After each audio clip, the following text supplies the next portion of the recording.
A silent night with no wind. The moon is just as bright as the neon lights. The streets are overflowing with people. There's plenty of time before the last train departs. The intersection in front of the station. The PA system in a retail store. Screeching tires on passing cars. A pop song playing on the jumbotron.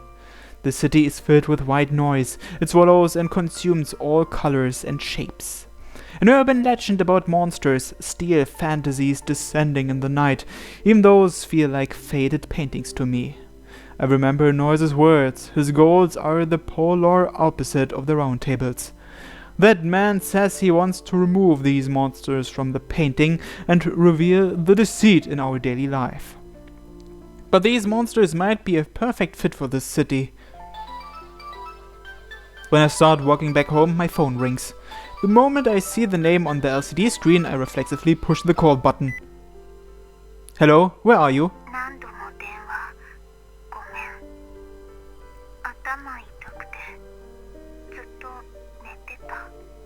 That must be because she activated it alone yesterday. Sojima's been at her limit for a while, even that brief time was enough to exhaust her. I'm just glad you're alright. Idiots who ask obvious questions need to be punished. Purgatory ramen. You didn't get to eat it yesterday, did you?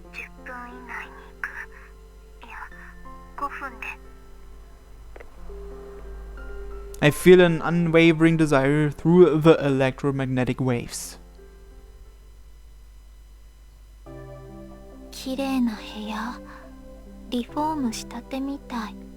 I spit out the tea I'm drinking. On the way back from the ramen shop, Sojima said she wanted to see my room, so here we are. I can't help but feel like I've already screwed up.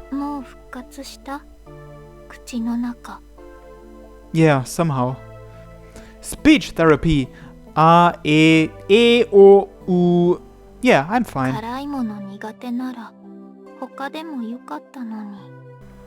I felt like trying it since you really did get there in 5. Purgatory ramen with bright red chili soup. Dark ramen with pitch black pepper. Because of the green curry disaster, I decided to choose the one that was more visually straightforward.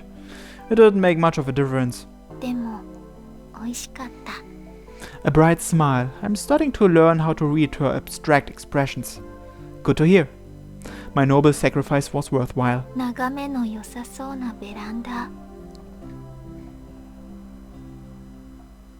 The lights of the city can be seen through the glass, the black flow of the Naruko River reflecting them, the Takakura suspension bridge illuminated by them. This location is excellent for defeating girls. Binyo liked the view from here too. Everyone says that the first time they come here, the air freezes.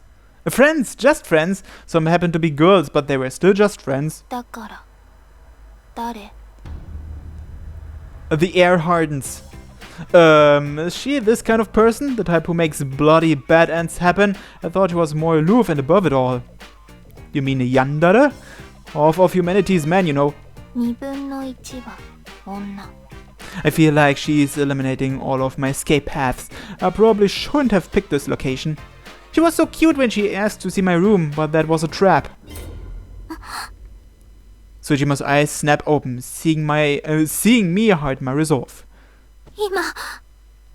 What was what? She jumps toward me, shaking with fear. What happened?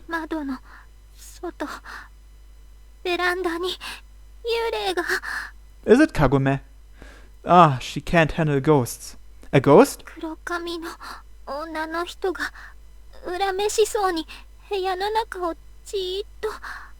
Yes, it's Kagome. That's Kagome. So she sensed my return. I wonder if she's actively watching me or just being very on edge. Calm down, it was nothing. True, there's no way a human could be out there. It's probably just girl A or... I stopped myself. Too late. Now that she is quiet again, the silence is all the heavier. No matter where we go, we can never get away. From our past, from our communes. This is a gentle kingdom. It's equally kind to everything, thus it never makes any distinctions. Life, death, and all connections are equivalent and are meaningless as a result. Once we are trapped in a place like that, there is nowhere else for us to go. そうね。 Her voice of resignation isn't even sad. I hold her tighter, her body so fragile it scares me. Sojima lost everything 5 years ago. My mother was killed. We were put in communes. In the end, that all comes down to very bad luck. Sojima killed Yoshimori, Benio got stabbed, Kagome. It's all bad luck. And the next gig. I'm going to fight the people who attacked you. I'll probably kill them. 私のために。 Yes. I feel warmth on my back, Sojima's arms around me. I'll kill them in order to protect you, Sojima. We've lost so many things. Sojima and I are warped mirror images of each other. We came together to lick each other's wounds. Some people would probably call us stupid. But so what? 私のために。 Sojima repeats that like a spell, as if she was reaching out for something. It's not just your commune and the gigs. I'm connected to you too. All strangers are completely isolated. Two people can never melt together. I can never understand everything in Sojima's heart, no matter how tightly I hold her. Despite that, people are formed by their connections, both past and present ones. Love, hate, joy, sorrow, pieces of humanity, sometimes beautiful, sometimes ugly. Everyone needs something to support them in life. But so what? I keep chanting that in this gentle kingdom. Slender arms squeezing as hard as they can. If there's nowhere to run, then at the very least.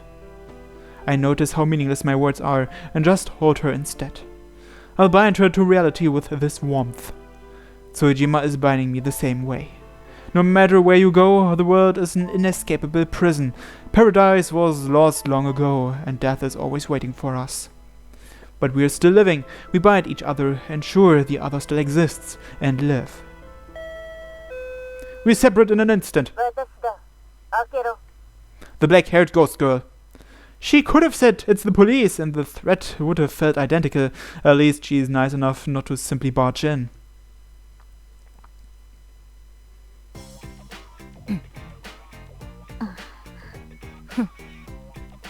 Kagome is here. The silence hurts like a knife. Why are you here? I couldn't endure the weight of the silence. ここにテハヌーのケーキがある。 It does sound nice. I'm pinned down by freezing gazes and sandwiches. I was hoping the girl behind me would be on my side. さっさとコーヒーを入れろ。 Why won't you just admit you came here for a snack? Such resistance is futile. It feels like Kagome and Sojima are establishing air superiority over their respective corners of the room. Coffee is ready. I pour it from the siphon into the cups and then put 3 slices of a rare cheesecake on plates. The fun tea party begins.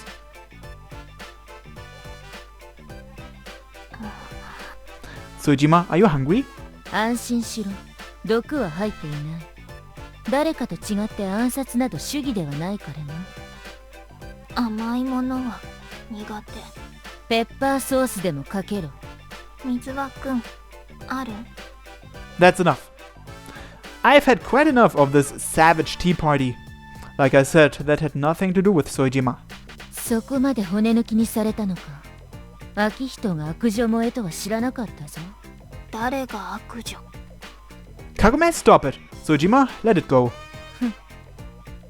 Kagome empties her coffee cup in one gulp like a man would, then stands up. She looks down with a cold, scornful smile. 私の唾液を喜んですすった男のくせに。 She deposits a super dreadnought class landmine on her way out. 貸せて。 This is the start of a long night.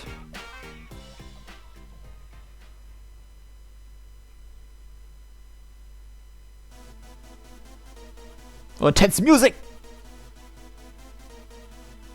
It was too late by the time he noticed the trap. Just a passing fight. That's all it should have been. Isawa.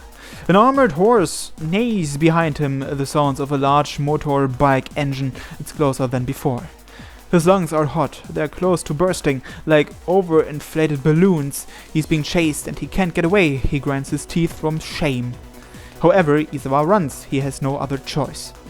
It's not just the motorbike chasing him. He knows there's something much more terrifying. The tunnel's exit approaches, a chance to counterattack. He plans to fight back the moment he gets out in the open. That's his only chance to deal with the handicap of being on foot. He leaps out of the tunnel and into an alleyway near the Central Park. He turns around with hatred and connects to his avatar.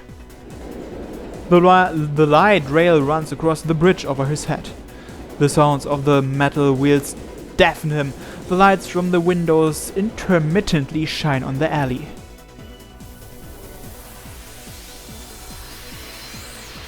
But the explosive gate light is brighter than any of those windows.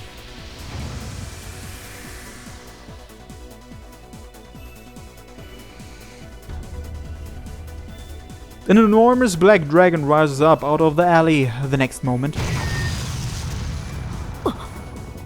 The dragon is blown away, and next to him is a giant's fist. In Ivanhoe, Izawa looks at Babylon lying on the ground and takes one step into the darkness.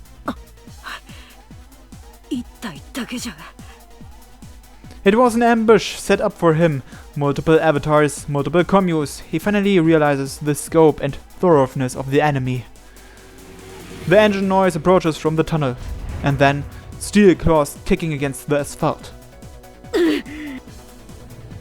That doesn't look good. A Gevoden, it slowly shows itself as if toying with its cornered prey. Wait a minute, isn't that the same Gevoden that attacked Hisoka and Akihito in class? He wipes out his fear with hatred. Babylon roars as it stands up. It swings its steel tail, mowing down the night and a few street lamps. It then turns to face the Hound, a steel wolf crouching in the darkness. It vanishes in an instant. Izawa's mind catches up to the enormous wolf dancing in front of the moon over his head. Unfortunately, the dragon can't move in time. Steel bullets, the Hound's claws stick into the dragon.